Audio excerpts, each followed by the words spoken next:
Hitondra mavaka manokana ny Estera isika izay tsy hita, tsy takatry ny saintsika zany ny fomba rehetrarehetra izay hoe na tsy hita azy sy ny toerana misy azy amin'izao ankehitriny izao ny hany herintsika dia andao hametraka an'izany eo am-pelantanan'Andriamanitra isika, hivavaka isika.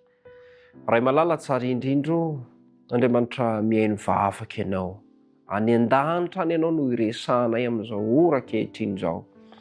Taraina aminao izay Jesosy ny amin'ny Estera kely izay tsy hita, any amin'ny toerana rehetra izay misy azy any zany. Mety mijaly izy any, mety tsy fantatra amin'ny fahafenoana Jehovah izay mety mahazo azy any, fa tsy tazan'ny mason'ny fianakaviana fotsiny izy dia mitebiteby ny fianakaviana ray manontolo. Efa nanao ny fikarohana rehetra ny pôlisy, fa mbola tsy hita ihany mandraka ankehitriny Jehovah. Mametraka feno am-pelantananao ny fiainana izay Jehovah.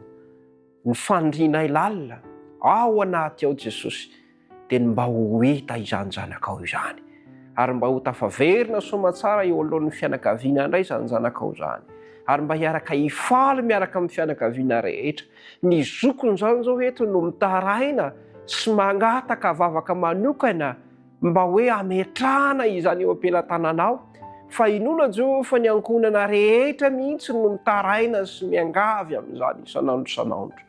Mba hampio Jesosy, hampio raha sitraka ao, hampio mandrakariva ny zanakao, mba ho hita soamantsara Estera. Tononona hivavaka amin'ny anaran'i Kristy irery ihany. Amen.